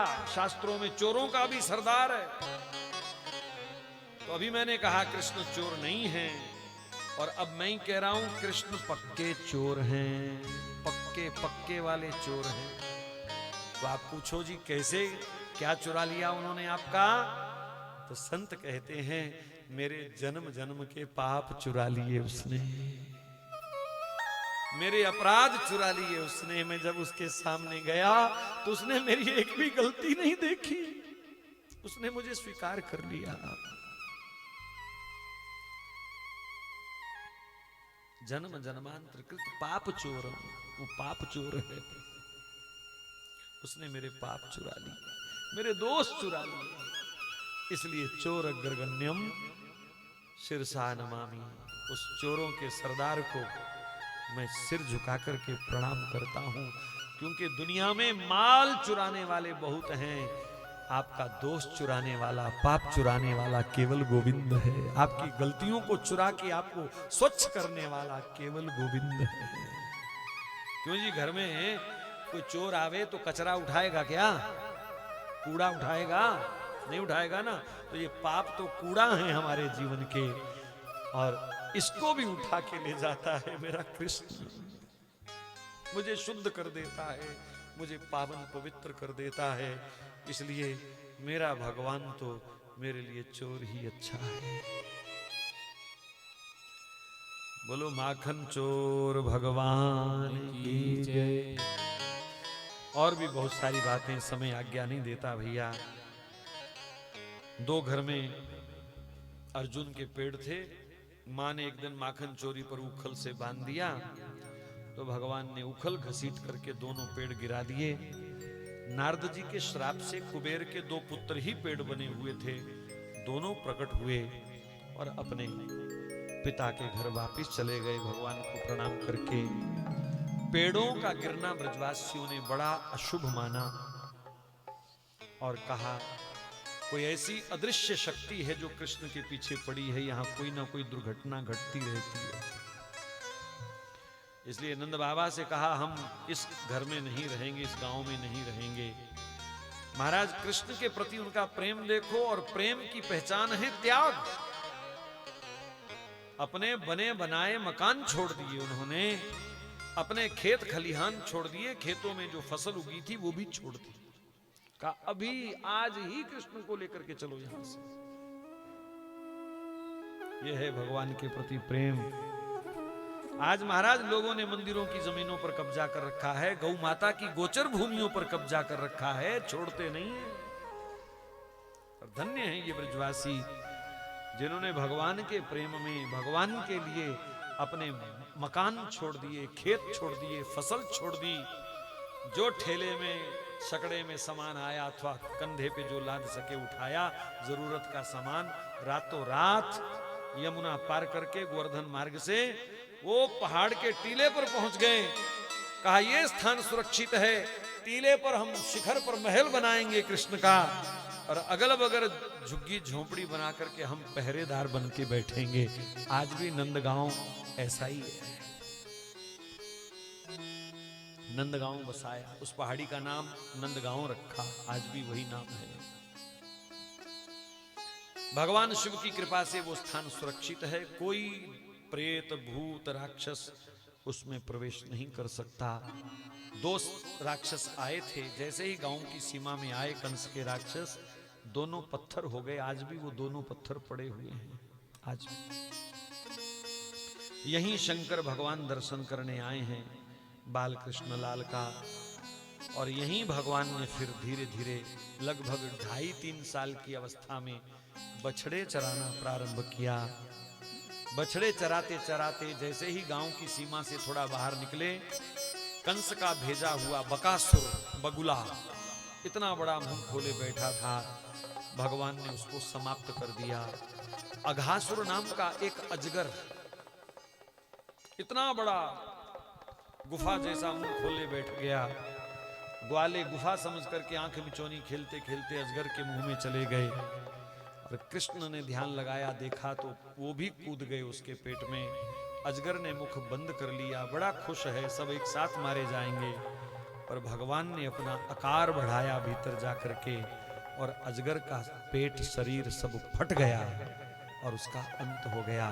इस प्रकार कंस का भेजा हुआ एक एक राक्षस खेल खेल में भगवान मारते जा रहे हैं। ब्रह्मा जी ने भगवान की परीक्षा ली, गाय बछड़े अपने बछड़े और ग्वाले चुरा लिए। भगवान ने अपने ही शरीर से उतने ग्वाले और बछड़े प्रकट करके ब्रह्मा जी को भी मात दी, और चरणों में गिर करके ब्रह्मा जी बहुत रोए, इतना रोए कि वहां एक आंसुओं का कुंड बन गया। आज भी वृंदावन में वो कुंड है जिसको ब्रह्म कुंड कहते हैं, ये प्रायश्चित का कुंड है। ऐसी लीला भगवान ने करी, और तत्पश्चात भगवान ने गौचारण किया। लगभग 5 वर्ष की आयु से ही श्री कृष्ण ने गौचारण किया है। गौचारण के माध्यम से गौ माता की महिमा श्री कृष्ण ने बताई। जिस दिन भगवान कृष्ण गौचारण के लिए वन में जाने के लिए तैयार हुए, नंद बाबा ने बड़े सुंदर 2 जूते बनवाए। कहा, कृष्ण घर में निभ गई, अगल बगल निभ गई, अब तुम गौओं के पीछे ग्वाला बन करके जा रहे हो, घने जंगलों में जाओगे, कंकड़ पत्थर और ब्रज की भूमि में करील बहुत होता है, कांटेदार झाड़ियां बहुत होती हैं, आज भी हैं, तो जूता पहन लो। जूते को देखा और श्री कृष्ण गंभीरता से बाबा को पूछते हैं, बाबा 2 ही जूता लाए क्या? बोले, हाँ कृष्ण 2 पैर हैं तेरे तो 2 जूता लाया, पर नहीं बाबा मुझे तो 36 लाख जूता चाहिए। अरे 36 लाख नटखट, 36 लाख जूता भी कोई पहनता है क्या? कहा, नहीं बाबा मुझे चाहिए 36 लाख जूता चाहिए, ये 2 रख दो, 36 लाख जल्दी लेके आओ। अरे लाला इतनी जल्दी इतना जूता कहां से लाएगा, और इतना जूता तू करेगा क्या? तो भगवान गंभीरता से कहते हैं, बाबा मेरी 9 लाख गैया है और उनके लिए 36 लाख जूता चाहिए। अरे लाला गैया भी क्या जूता पहनती हैं? तो कहा, बाबा अगर गैया जूता नहीं पहनती तो गऊओं का सेवक जूता कैसे पहन सकता है? गाय मेरी इष्ट है और अपने इष्ट की सेवा में जूते पहन के कैसे करूंगा? मैं नंगे पांव चलूंगा। 11 वर्ष 51 दिन तक भगवान ब्रज में रहे, कभी जूता नहीं पहना। आप भी कोशिश करो, वृंदावन जाओ, जहां हमारे भगवान नंगे पैर रहे हैं वहां हमको भी नंगे पैर ही रहना चाहिए। बड़ी कोई मजबूरी हो तो अलग बात है, लेकिन बड़े बड़े संतों का चरित्र हमने देखा। वृंदावन में प्रवेश करते गाड़ी से उतर जाते थे, जूता उतार देते थे, पैदल जाते थे। बिहारी जी के मंदिर के बाद बाहर हजार जूता पड़ा होता है रोज। जिधर देखो जूतों की मंडी लगी होती है। लोगों को कहा ना जाए तो लोग तो भीतर ही ले जाएं, जूते से इतना प्रेम है।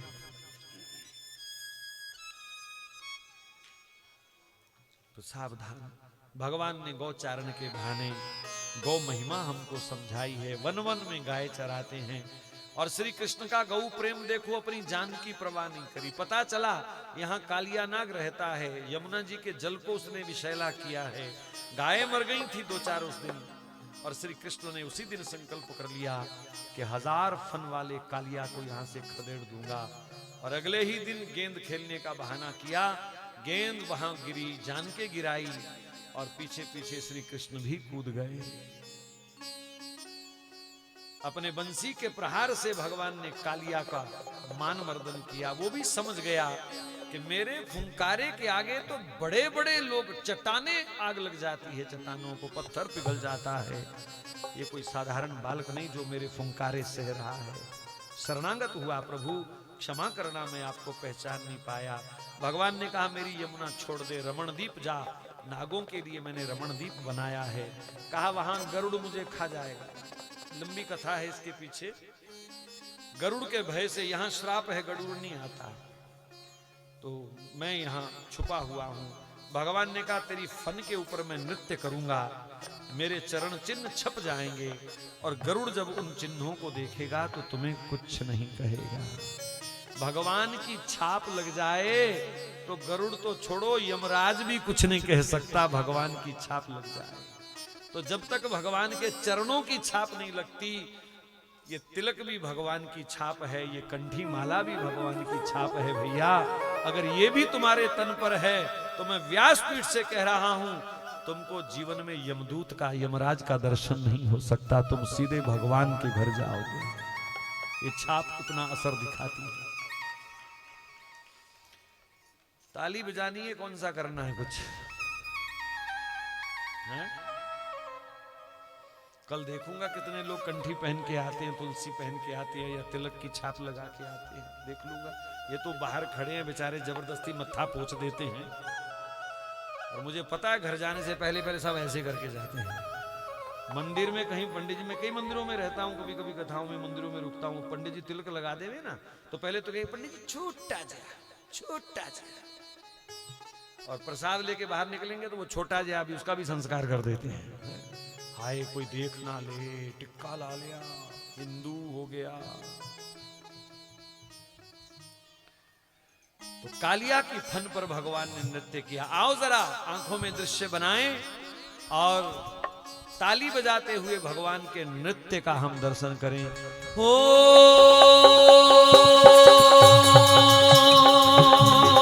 तांडव गति मुंडन पर निर्दत वनमाली, वनमाली पंग पंग पंग पग पटकत फनन फनयू पर, फनयू पर, फनयू पर। ओ बिम बिम बिम बिनती करत, बिम बिम बिम बिनती करत, नाग वधुवाली, नाग वधुवाली, नाग वधुवाली, नाग वधुवाली। सन सन सन सन कादिक नन नन नारदादी, नारदादी, नारदादी। ओ गंगं गंगंधरव, गंगं गंगंधरव देत सभी ताली, देत सभी ताली, देत सभी ताली, देत सभी ताली। सूरदास प्रभु की महिमा किन किन न जानी, किन किन हो न जानी, किन किन हो न जानी। चन चन चन चन चरण धरत, चन चन चन चन चरण धरत, अभय भयो काली, अभय भयो काली, अभय भयो काली, अभय भयो काली। बोलो कालिया मर्दन भगवान की जय। तो उस काली नाग को भगवान ने यमुना जी से खदेड़ करके और उस यमुना जी को पवित्र किया। ऐसी कथा सुनाई। वृंदावन के जंगल में एक बार रात को आग लग गई, ब्रजवासी भागे, बचाओ कृष्ण बचाओ। भगवान ने कहा आंख बंद करो, सबने आंख बंद करी और कन्हैया ने लंबी सांस खींची, आधी आग पी गए, आधी आग पी गए। फिर कहा आंख खोलो, सब देख रहे हैं, हाय कृष्ण आधी आग तो खत्म हो गई। तो सबके देखते देखते भगवान ने फिर अंदर को सांस खींची तो बाकी अग्नि भी पी गए। परीक्षित ने पूछा होगा गुरुजी इतनी आग पी, भगवान का मुख नहीं जला? तो सुखदेव जी कहते हैं भगवान के दूत की पूछ नहीं जली आग से, तो तो भगवान की मूछ कैसे जल सकती है आग से?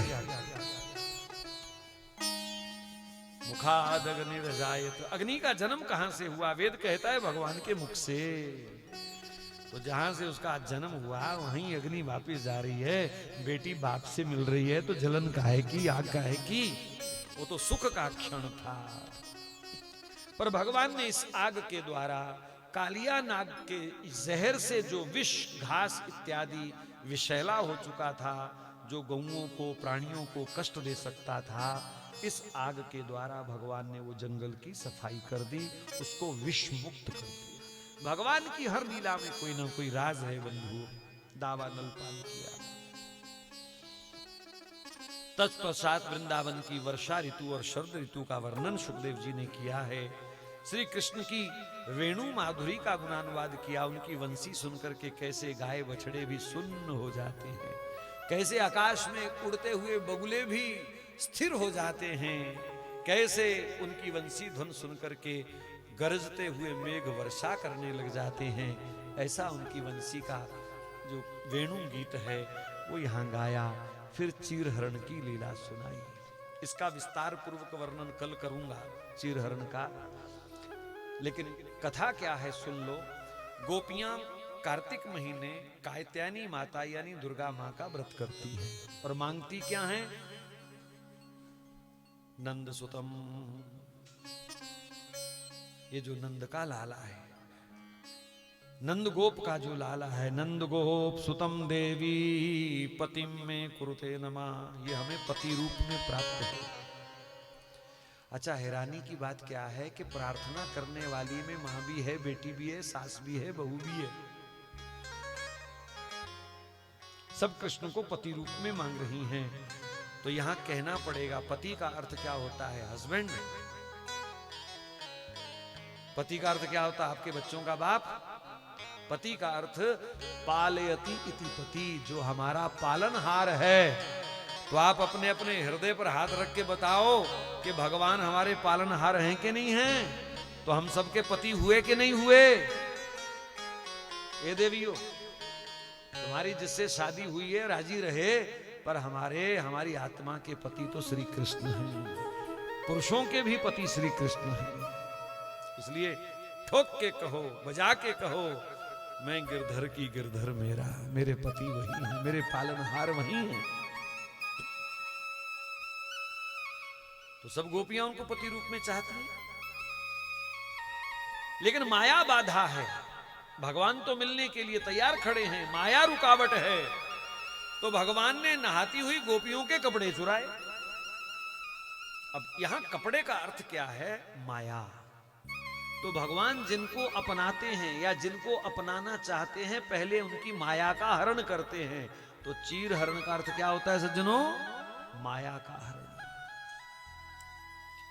बाकी कुछ लोग गलत व्याख्याएं करते हैं, आपको बहकाएंगे। गोपियां कपड़े उतार कर नहा रही थी, नग्न थी, कृष्ण उनको देख रहा था, ऐसा प्रचार करते हैं दुष्ट लोग। एक बात बताओ जी, खुली नदी हो, खुला आसमान हो, तो कोई खानदानी औरत कपड़े उतार के स्नान करेगी क्या वहां? आप लोग जाते हो, हरिद्वार जाते हो, वृंदावन जाते हो, तो क्या कोई नग्न होके स्नान करती है देवी वहां पर? कोई मर्यादा तो रहती है ना। तो मैं कैसे मान लूं कि गोपियां बिल्कुल नग्न थी जी? उनको ये भी भास नहीं है कि दिन का समय है, कभी भी कोई आ सकता है, तो हमारी क्या इज्जत बाकी? और औरत के पास इज्जत के सिवा अपने अंगों की, अपने शरीर की जो लज्जा है, पर्दा है, उसके सिवा है भी क्या उसके पास? सबसे बड़ा गहना तो उसका लज्जा है। और ये कोई अरे गहरे खानदान की नहीं है, ये कुलीन है, परंपराओं की स्त्रियां हैं। ये कैसे नग्न स्नान कर सकते? हाँ, नहा करके बदलने वाले कपड़े उन्होंने बाहर रखे थे, सो कृष्ण ने चुरा लिए। तो पहले तो ये बात ही गलत है कि उनके तन पर वस्त्र नहीं है। बाकी प्रचार जो कोई मर्जी करे, मैं फिर कहूं दोष उनका नहीं है, दोष हमारा है, क्योंकि सच्चाई का हमको नहीं पता, इसलिए हम जवाब नहीं दे पाते। तो भगवान ने कहा, वस्त्र वापस दिए। गोपियों ने कहा, प्रभु कब तक सताओगे, कब तक तरसाओगे, कभी मिलन नहीं होगा क्या? तो भगवान ने कहा, शरद पूर्णिमा को मिलूंगा, बंसी बजाऊं तो सब यमुना तट पर आना। कल इसकी विस्तार से चर्चा करेंगे। समझने वाली कथा है कल की, श्री कृष्ण गोपी के रहस्य को। तो समय पर आओगे तो कुछ मिल जाएगा। तत्पश्चात भगवान ने गोवर्धन पूजन किया है। ब्रजवासी दीपावली के अगले दिन इंद्र का पूजन करते थे। भगवान ने कहा क्यों इंद्र का पूजन क्यों करते हो? बोले वो वर्षा करता है। तो भगवान ने कहा आपको किसने वहम डाल दिया कि इंद्र वर्षा करता है? वर्षा प्रकृति से होती है, वर्षा पहाड़ों से होती है, वर्षा पेड़ों से होती है। जितने ज्यादा पेड़ होंगे धरती पर उतना ज्यादा वाष्पीकरण होगा, उतने घने बादल बनेंगे और पहाड़ से टकरा करके वो वर्षा करेंगे। तो कहां पर इंद्र क्या है? तो भगवान ने बड़ी अच्छी उदाहरण दी होगी, मैं तो अपने से बोल रहा हूं। उदाहरण श्री कृष्ण की है। आपके शहर में वाटर सप्लाई चलती है, हैं? कमेटी का पानी आता है तो कोई सुबह उठ करके मोटर चलाता होगा ना, वाल खोलता होगा। वाल होता है ना, वाल। तो वाल खोलने वाला अगर ये कहे कि सारे शहर को मैं ही पानी पिला रहा हूं तो ये घमंड नहीं है उसका? ये पानी तो सरकार का है, तू तो बाल खोलने वाला है, तनख्वाह लेता है बाल खोलने की। तो भगवान ने कहा इंद्र भी उस परम पिता परमात्मा का एक मुलाजम है, वो बादलों का वर्षा का वाल खोलता है बस। वर्षा तो प्रकृति के अधीन है, इसलिए प्रकृति की पूजा करो। ये आज के युग को बहुत बड़ी शिक्षा है श्री कृष्ण की, क्योंकि ग्लोबल वार्मिंग का खतरा बढ़ता जा रहा है, सारी दुनिया चिंतित है। और श्री कृष्ण का ये आंदोलन अब जागरूक होना चाहिए। पेड़ों की पहाड़ों की रक्षा करो, नहीं तो पिघल जाएंगे सब ग्लेशियर। अभी हुआ ना झटका उत्तराखंड में, महाराज 14 किलोमीटर का ग्लेशियर था। वहां एक रहने वाले महात्मा ने मुझे बताया, जो पास ही रहते थे दूसरी पहाड़ी पर, बोले 14 किलोमीटर पहाड़ था, धड़ धड़ धड़ धड़ बर्फ 1 मिनट में नीचे आ गई।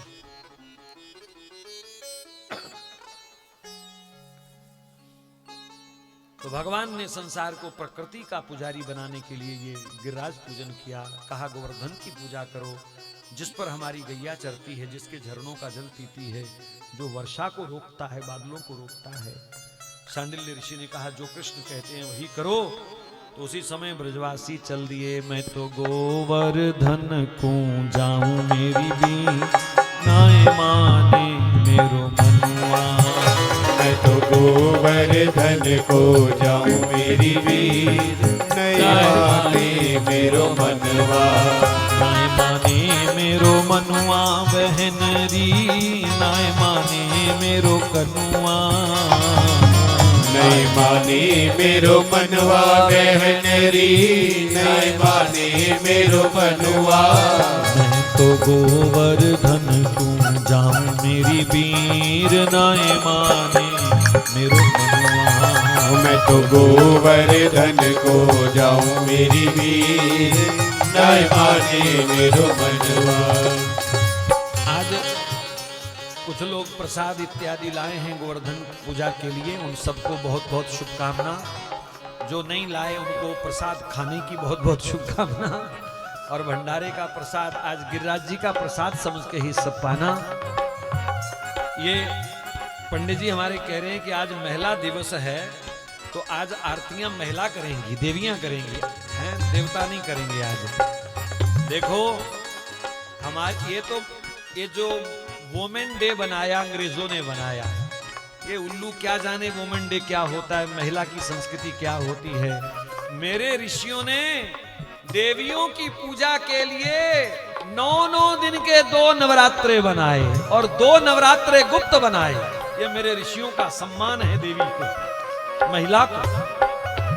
एक दिन वुमेन डे कह करके क्या स्त्रियों का सम्मान हो जाता है? और सारा साल मलेच्छों की तरह उन्हें निहारते रहो और एक दिन कह दो जी आज वुमेन डे है। चलो फिर भी आप उसी परंपरा में जी रहे हो तो क्या बोलूं, हैप्पी वीमेन डे है? मैं नहीं बोलता जी।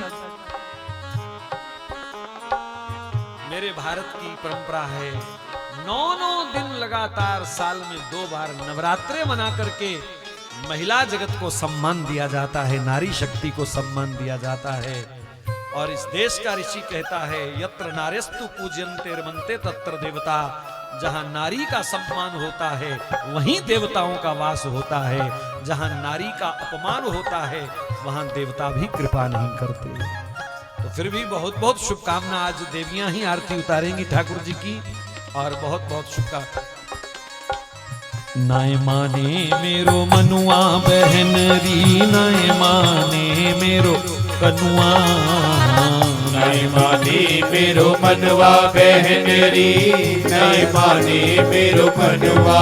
मैं तो गोवर्धन को जाऊं मेरी बीर, नाय माने मेरो मनुआ।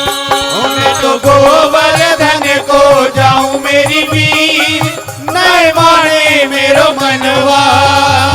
सात शेर की करो कढ़ैया, सात शेर की करो कढ़ैया। मैं तो संतन न्योट जीवाऊं मेरी बीर, नाय माने मेरो मनुआ। मैं तो गोवर्धन को जाऊं मेरी वीर, नाय माने मेरो मनवा। यदि सात कोस की दे परिक्रमा, सात कोस की दे परिक्रमा। तो पेड़ पेड़ पे खाऊं मेरी बीर, नाय माने मेरो मनुआ। मैं तो पेड़ पेड़ पे खाऊं मेरी वीर, नाय माने मेरो मनवा। चकलेश्वर के दर्शन करके, चकलेश्वर के दर्शन करके। देखो देवियों, प्यार से ठुमका लगाओ, लाइव चल रही है, देश विदेश में लोग देख रहे हैं और बाद में भी देखेंगे। हाँ, चकलेश्वर के दर्शन करके, चकलेश्वर के दर्शन करके। जीवन सफल बनाऊं मेरी वीर, नाय माने मेरो मनुआ। मैं तो जीवन सफल बनाऊं मेरी वीर, नाय माने मेरो मनवा।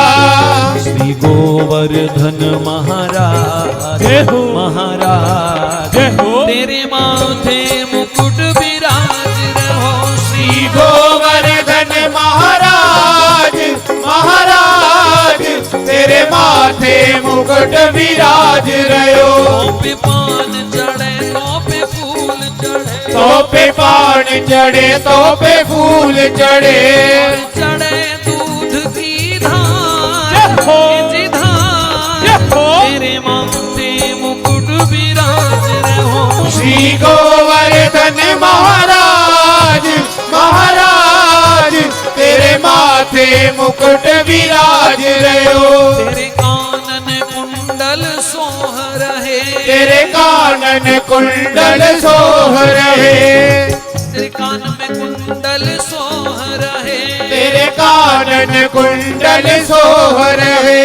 थोड़ी पे हीरा लाल, जहो, जहो तेरे माथे मुकुट विराज रहो। श्री गोवर्धन महाराज, महाराज तेरे माथे मुकुट विराज रहो। तेरे मानसी गंगा निकट बहे, तेरे मानसी गंगा निकट बहे।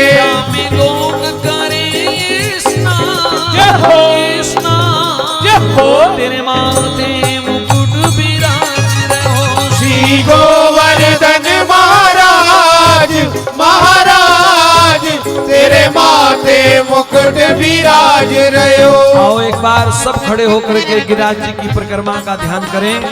गोवर्धन में राधे राधे, गोवर्धन में राधे राधे, गोवर्धन में राधे राधे, गिरिराज में राधे राधे, गिरिराज में राधे राधे, परिक्रमा में राधे राधे, परिक्रमा में राधे राधे, परिक्रमा में राधे राधे, अन्यौर में राधे राधे, दान घाटी में राधे राधे, अन्यौर में राधे राधे, त्रिपुरा में राधे राधे, अरविंद में राधे राधे, उधो कुंड पे राधे राधे, उधो कुंड पे राधे राधे, राधा कुंड पे राधे राधे, कृष्ण कुंड पे राधे राधे, कुसुम सरोवर राधे राधे, चकलेश्वर में राधे राधे, चकलेश्वर में राधे राधे, मानसी गंगा राधे राधे, मानसी गंगा राधे राधे, दान घाटी पे राधे राधे, संत बोले राधे राधे, और बोले राधे राधे, शिखर बोले राधे राधे, जब बोलो तब राधे राधे, जब बोलो तब राधे राधे, जब बोलो तब राधे राधे, बोलो तब राधे राधे,